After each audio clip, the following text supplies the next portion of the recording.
Hi, welcome to Crenshaw. As we continue to read, we're going to start with chapter 40. I woke in the night, sweaty and startled.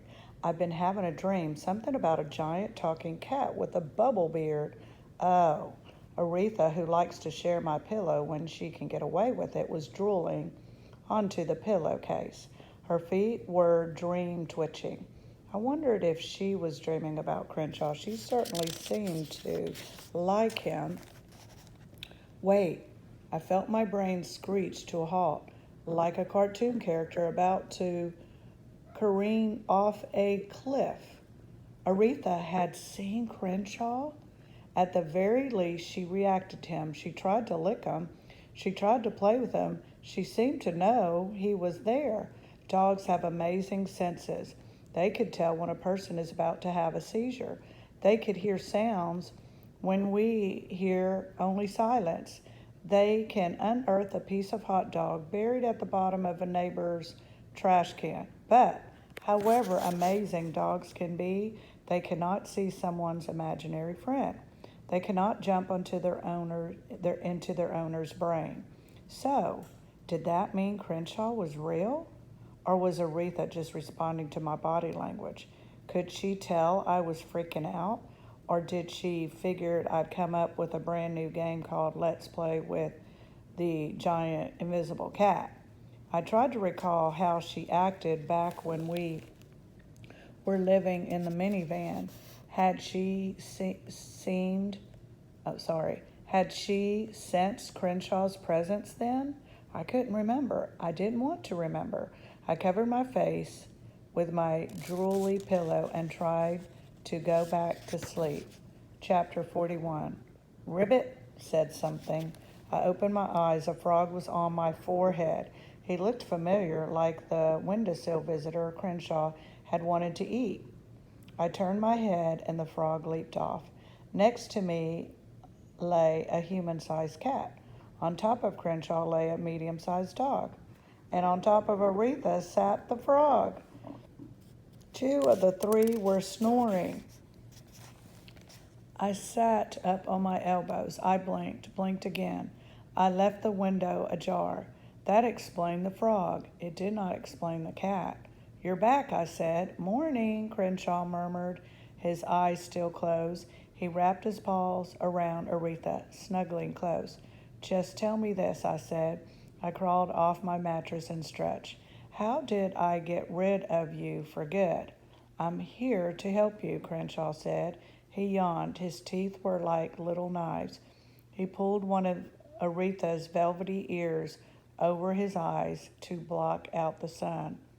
What did you mean about telling the truth? I asked. Truth is important to you, said Crenshaw, so it's important to me. Now, please allow me to continue my slumber. Are you my conscience? I asked. That depends. Would you like me to be? I checked my closet, just in case there was a giant invisible possum or gopher or something lurking there. No, I said, I'm managing just fine on my own. Oh, really? Said Crenshaw. What's that abominable dog treat lying on the floor? The cookie, Aretha said. Aretha still hasn't eaten it.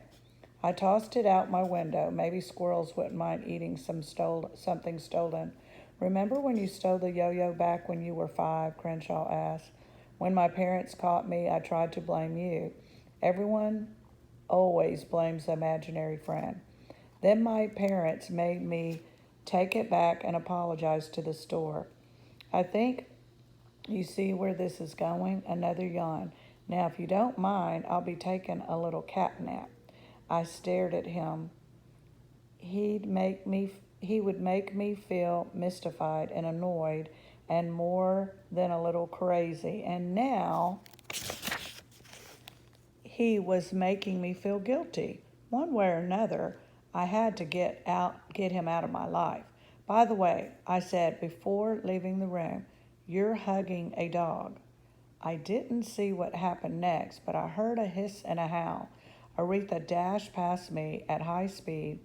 She hid under the kitchen table for an hour. Chapter 42.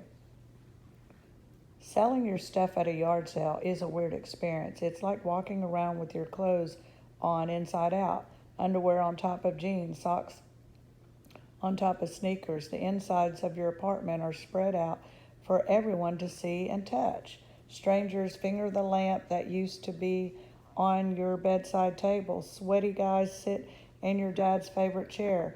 Little stickers are on everything. $5 for your old tricycle that still has sparklers on the wheels. 50 cents for the Candyland game. It was a sunny Sunday morning. Lots of neighbors were selling stuff too. It's almost felt like a party. My mom sat at a card table with a little box to hold money. My dad walked around while people bargained with him and said, how about $2 instead of 3? When he got too tired to walk, he sat in a folding chair and played songs on his guitar and sang.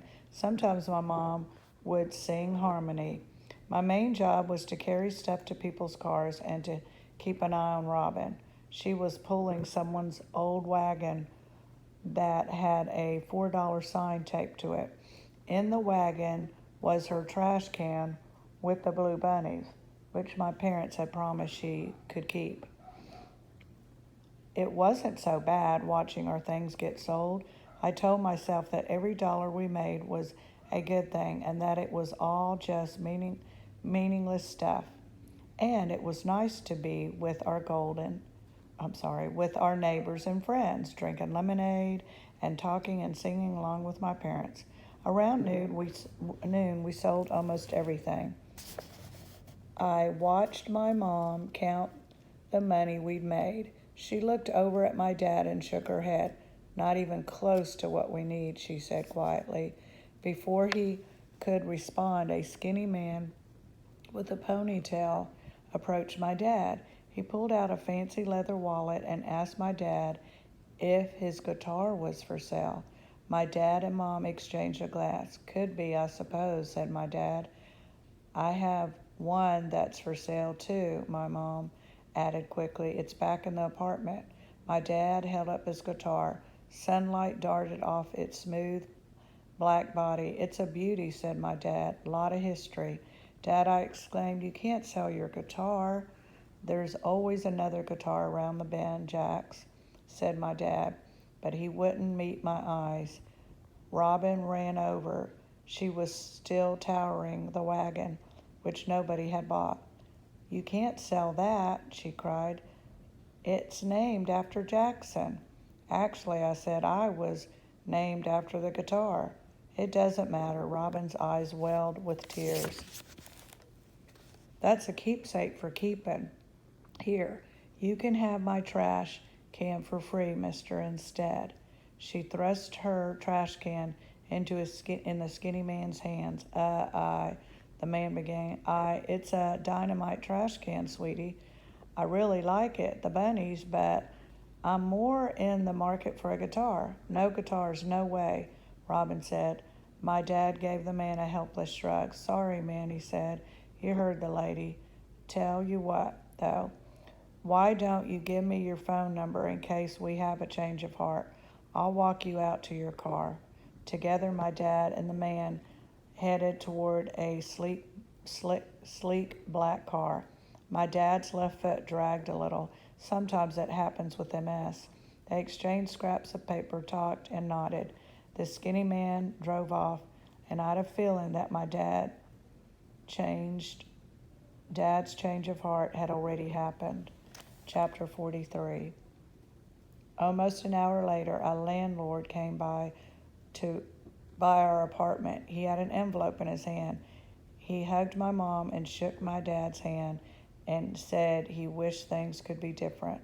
I knew what the paper was because I had seen the words at the top. It said final eviction notice, which meant we had to leave the apartment. My dad leaned against the wall. There wasn't anywhere to sit anymore. Kids, he said, looks like we're going to be taking a little drive. To Grandma's? Asked Robin. Not exactly, said my mom. She slammed a cupboard door shut. My dad knelt down next to Robin. He had to use his cane to keep steady. We have to move, baby, but it will be fun, you'll see. Robin's eyes bored into me. You told me it would be okay, Jack, she said. You lied. I didn't lie, I lied. It isn't Jackson's fault, Robin, my mom said. Don't blame him, blame us. I didn't wait to hear any more. I ran to my room. Crenshaw was lying on the bed. I sat next to him, and when I buried my head in his fur, he didn't object. He purred loudly. I cried a little, but not much. There wasn't any point. Once I read a book called Why Cats Purr and Other Feline Mysteries. Turns out nobody knows for sure why cats purr. It's surprisingly how much stuff adults don't know. Chapter 44. A fear. At 4 that afternoon, Marisol came to the door. She was wearing flip-flops and flowered pajamas. She had the Gouchers, Dotsons, Frank and Beans with her. Did you forget? She asked. You were supposed to meet me. I apologized and took Frank's leash. As we started down the sidewalk, I was surprised to see Crenshaw walking ahead of us. Not as surprised as I might have been a day or two ago, but still, there he was. There he was, gliding along on his hind legs, doing the occasional cartwheel or headstand. I didn't know how to tell Marisol why we were leaving. I'd never told her about our money problems, although she might have guessed by the way I didn't offer anything to eat when she came over, or by the way my clothes were always a little too small. I wasn't lying exactly.